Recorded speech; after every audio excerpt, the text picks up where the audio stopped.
La desaparición de Emanuela Orlandi Roma, 22 de junio de 1983. Una tarde calurosa, llena de turistas, bocinazos y pasos sobre el empedrado. Entre la multitud, una adolescente de cabello oscuro y sonrisa tímida camina con su flauta bajo el brazo. Se llama Emanuela Orlandi, tiene 15 años y vive en un lugar que muy pocos pueden llamar hogar. Dentro de las murallas del Vaticano, sale de su clase de música y camina por el Corso Rinascimento. A las 19:15 llama a su hermana desde una cabina telefónica y dice que un hombre le ofreció un trabajo promocional. Su tono suena alegre, despreocupado. Luego, silencio. No llega a casa, no vuelve nunca más. La familia busca desesperada. En los días siguientes comienzan las llamadas anónimas. Voces masculinas, algunas en inglés, otras en italiano, exigiendo la liberación del turco Mehmet Ali Aoka, el hombre que había intentado asesinar al Papa Juan Pablo II. Los supuestos secuestradores dicen tener a Emanuela, pero nadie muestra pruebas. Las grabaciones son confusas, las pistas falsas. Todo parece un teatro bien armado. Los Orlandi, fieles y humildes empleados del Vaticano, comienzan a notar algo que les hiela el alma. Dentro de los muros sagrados, nadie parece querer encontrarla. La Gendarmería Vaticana limita su colaboración. Los investigadores italianos se topan con barreras diplomáticas y la Santa Sede pide prudencia. Pietro, el hermano de Emanuela, empieza a sospechar que el Vaticano sabe más de lo que dice. Con los años, el caso se vuelve un laberinto de teorías. Que fue raptada por la mafia romana para recuperar dinero perdido en el escándalo del Banco Ambrosiano. Que fue víctima de una red de explotación sexual protegida por miembros del clero.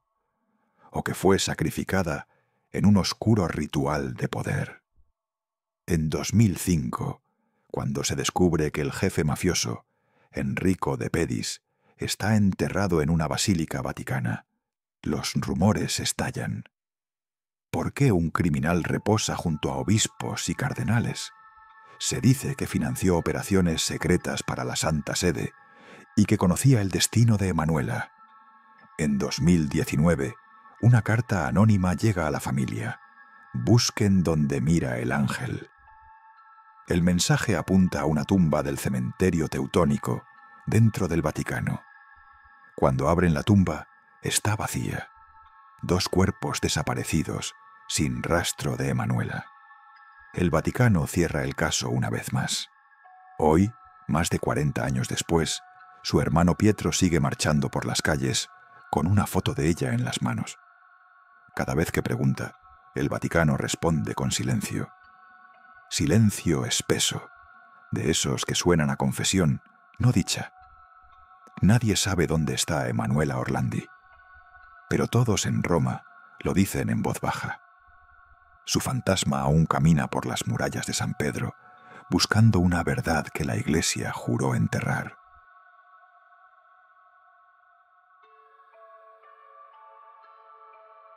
El banquero de Dios, Londres. Madrugada del 18 de junio de 1982. Bajo el puente de los Blackfriars, un cuerpo se balancea lentamente con la brisa en sus bolsillos, ladrillos y miles de libras esterlinas. El rostro amoratado pertenece a Roberto Calvi, presidente del Banco Ambrosiano, conocido por la prensa como el banquero de Dios. En vida, Calvi fue un hombre influyente, íntimamente ligado al Banco del Vaticano, el Instituto para las Obras de Religión. Su misión, mover fondos secretos de la Iglesia, financiar operaciones en América Latina y ocultar millones en cuentas cifradas. Pero en 1981, su castillo financiero empezó a desmoronarse. Los auditores descubrieron un agujero de $1.000 millones, cuentas falsas y préstamos ilegales. Desesperado, Calvi acudió a sus aliados del Vaticano. les suplicó ayuda. En respuesta, recibió la espalda. Las cartas que envió al Papa pidiendo protección fueron ignoradas, y entonces huyó de Italia con documentos falsos y una valija llena de secretos. Se refugió en Londres. Allí, durante sus últimos días, lo vieron paranoico, mirando siempre por encima del hombro. Temía por su vida. Dijo a sus allegados que si moría, no sería suicidio. Tenía razón. Cuando su cuerpo apareció colgando del puente, la policía británica habló de suicidio, pero nada encajaba. Sus zapatos no tenían barro, el nudo del lazo no correspondía a un autoahorcamiento, y la posición del cuerpo indicaba que lo habían colgado. La mafia había actuado. Los investigadores descubrieron la conexión más oscura. Detrás del Banco Ambrosiano estaba la logia masónica Propaganda Due, P2, una red clandestina de banqueros, políticos y eclesiásticos que operaba como un gobierno secreto. El Vaticano, oficialmente una víctima, era a la vez socio financiero del Ambrosiano. El dinero de la Iglesia circulaba en las mismas cuentas que el dinero del narcotráfico y del crimen organizado. El mensaje del asesinato fue simbólico. Blackfriars significa frailes negros. Calvi fue encontrado con los símbolos masónicos colgando del cuello, como si su muerte fuera una advertencia ritual. La logia le recordaba al Vaticano que el poder terrenal también cobra sus deudas. Años después, su secretaria apareció muerta. Documentos desaparecieron. Los implicados fueron absueltos o murieron misteriosamente. En 1984, el Vaticano pagó $250 millones a los acreedores del Ambrosiano por razones morales. Ningún culpable, ninguna disculpa. Hoy, los pasillos de mármol del Vaticano guardan silencio. Pero entre los bancos y los crucifijos aún resuena un eco siniestro. El dinero de Dios nunca estuvo tan manchado de sangre.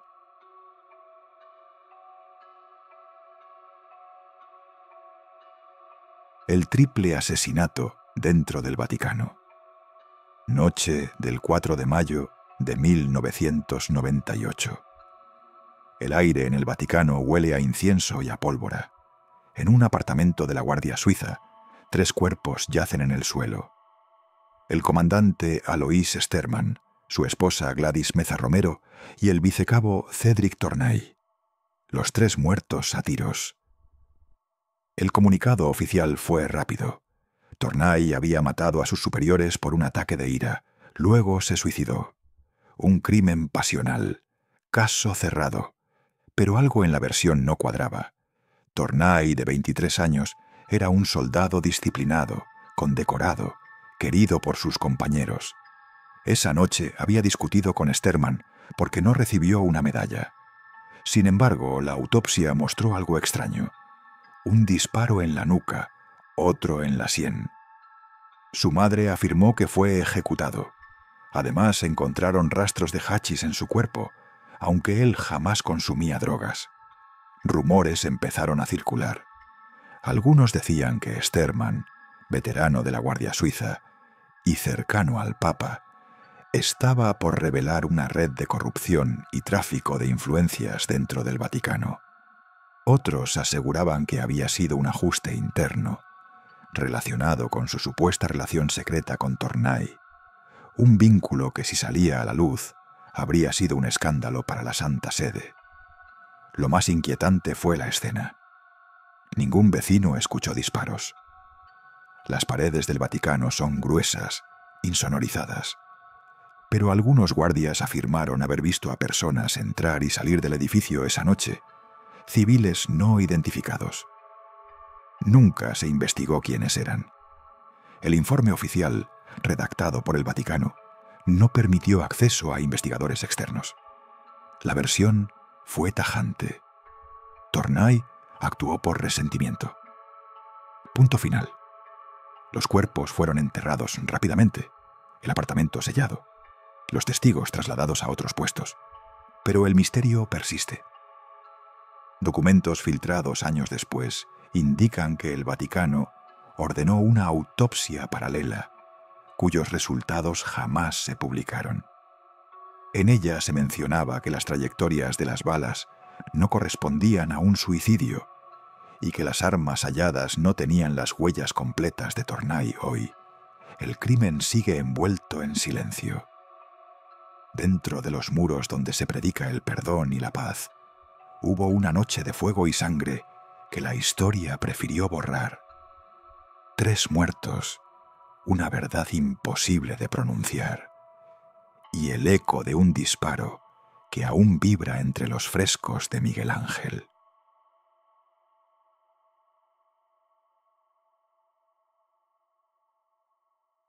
El exorcismo secreto del Papa Roma, 1982. La noche era densa, silenciosa. En una sala oculta del Palacio Apostólico, un grupo reducido se preparaba para algo que jamás debía hacerse público.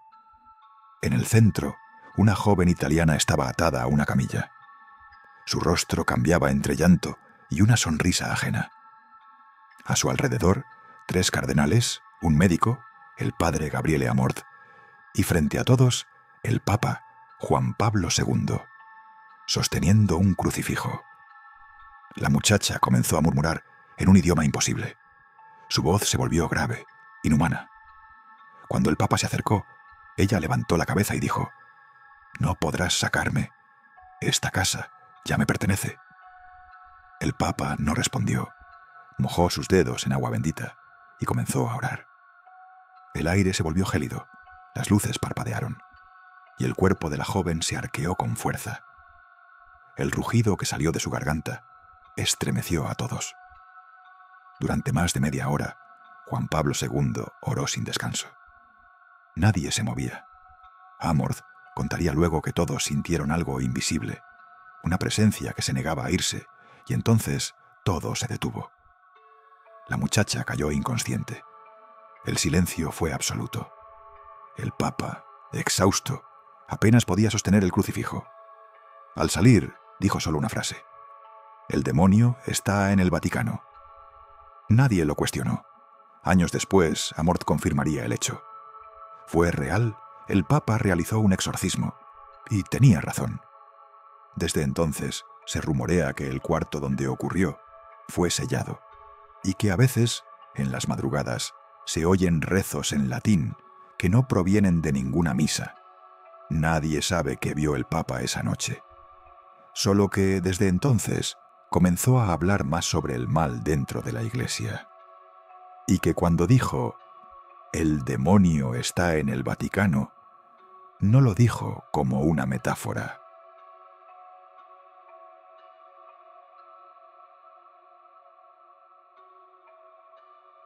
El Sínodo del Cadáver, el juicio a Formoso, Roma, finales del siglo IX. Las calles son ruido de carros, olor a orina y a pan recién horneado. Los clérigos van y vienen con capas gastadas. En el corazón de la ciudad, la Basílica de San Juan de Letrán se convierte en escenario de una visión que hiela la sangre. Un papa muerto sentado en un trono, encadenado a la liturgia como si la muerte misma fuera un reo. El hombre se llama Formoso. Fue papa, tuvo enemigos, hizo pactos y cometió errores con ambición humana. Muere, su cuerpo es sepultado, sin grande ceremonia. Meses después, la historia da un vuelco grotesco. Sus enemigos, escudados en el nuevo poder, ordenan desenterrar el cadáver, vestirlo otra vez con las insignias pontificias y sentarlo en el tribunal para ser juzgado por crímenes que ya no puede contestar. Imaginad la escena. Velas con cera goteando, el olor penetrante de la carne podrida, sacerdotes que casi no pueden mirar. Traen al cadáver en camilla, le atan la cabeza para que no caiga hacia un lado, le colocan la tiara, le revisten las mangas sagradas. Frente a él, el sucesor, Esteban VI, habla con la solemnidad de quien cree corregir la historia. El muerto responde por medio de un diácono que con voz temblorosa pronuncia las palabras que el cuerpo no puede articular. Que un hombre juzgue a su pasado ya resulta escalofriante.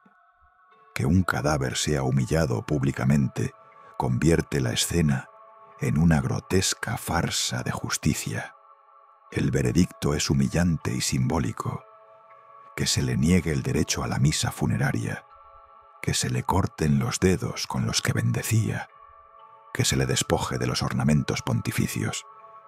Finalmente arrojan el cuerpo al Tíber, como si arrojaran con él la memoria de su pontificado. Pero el río no lo traga. Días después, las aguas devuelven el cuerpo a la orilla y la población, horrorizada, empieza a murmurar que el acto fue un sacrilegio. La venganza no se detiene en la escenografía pública. Esteban VI, el juez, cae en desgracia con la misma rapidez con la que quiso enterrarla. Lo depusieron, lo encarcelaron y lo encontraron estrangulado en condiciones poco claras. El sínodo del cadáver quedó marcado en las crónicas como uno de los episodios más aberrantes de la Iglesia medieval, una mezcla de política, furia personal y superstición que muestra hasta dónde puede llegar el poder para reescribir la historia. Lo macabro no es solo la teatralidad del juicio, es la sensación de que la institución que predica el perdón también sabe manipular la memoria y ejercer humillación pública hasta sobre la propia muerte. En las noches húmedas, dicen los cronistas tardíos, algunos sabios sienten aún el susurro de las vendas de Formoso rozando el mármol de la basílica. Un golpe sordo que recuerda que la historia, a veces, se inclina por la barbarie en nombre de la ortodoxia.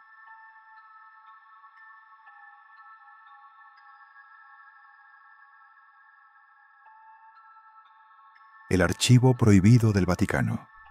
Durante siglos, los muros del Vaticano guardaron algo más que fe, guardaron secretos. Lo llaman el Archivum Secretum Apostolicum Vaticanum, aunque secretum significa privado, no oculto. Sin embargo, el nombre bastó para alimentar la imaginación del mundo. Dentro de esas bóvedas, más de 80 kilómetros de estanterías, se conservan cartas de reyes, actas inquisitoriales, informes de apariciones y documentos que, según muchos, nunca debieron existir. El acceso es casi imposible. Solo unos pocos historiadores, tras años de solicitudes y revisión, logran entrar a una mínima porción del archivo. El resto permanece sellado bajo cerraduras que no se abren desde hace siglos. Los rumores crecieron junto con las sombras del silencio. En 1973, un archivista del Vaticano, cuyo nombre nunca se publicó, habría hallado un conjunto de pergaminos que describían un ritual dentro del propio Vaticano en 1492. Previo a la elección del Papa Alejandro VI, Rodrigo Borgia. El texto mencionaba una misa inversa para asegurar el resultado. No hay pruebas concluyentes, pero el sacerdote desapareció 3 días después de informarlo a sus superiores. Su habitación fue cerrada, sus registros eliminados. Décadas más tarde, el jesuita Luigi Marinelli publicó Via col vento in Vaticano, denunciando una iglesia paralela dominada por favores y corrupción. Poco después murió, oficialmente de causas naturales, aunque varios colegas aseguraron que había sido advertido. No vuelvas a hablar del archivo. Pero lo verdaderamente inquietante no son las muertes ni las advertencias, sino los documentos que sí se conocen. Allí están las actas originales del proceso contra Galileo Galilei, las cartas de Enrique Ouacto pidiendo la anulación de su matrimonio, y decenas de informes sobre fenómenos inexplicables. Visiones, objetos que sangraban, reliquias que desaparecían. todos clasificados, archivados y nunca divulgados. Entre los rumores más persistentes se menciona un manuscrito llamado De Daemonibus et Hominibus, escrito por un exorcista del siglo XVII. En él, según los pocos que aseguran haberlo leído, se describe cómo los demonios no poseen personas, sino instituciones. La frase más citada del texto dice: «El mal no entra con furia, sino con obediencia». En 2019, el Papa Francisco ordenó eliminar la palabra secreto del nombre oficial del archivo, intentando calmar especulaciones. Sin embargo, quienes han trabajado allí afirman que las zonas más profundas, bajo el Palacio Apostólico, continúan cerradas incluso para el personal autorizado. Un exguardia suizo, entrevistado anónimamente en 2005, relató haber visto a 3 hombres sacar un cofre de bronce sellado con el escudo papal. Lo movían con un cuidado exagerado, contó. Pero lo que más me perturbó fue el olor.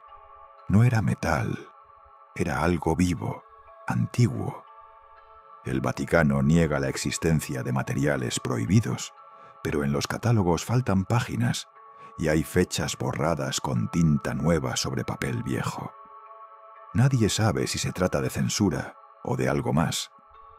Algunos creen que lo que se esconde allí pondría en duda la fe misma.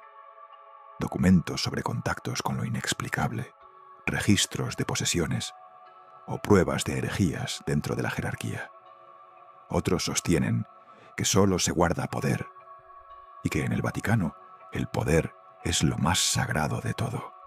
Cada mañana, antes de abrir el edificio, un sacerdote entra primero y reza frente a la puerta de hierro. Luego enciende una lámpara perpetua. Dicen que no lo hace para iluminar el pasillo, sino para mantener dormido lo que aún respira entre esos archivos. Los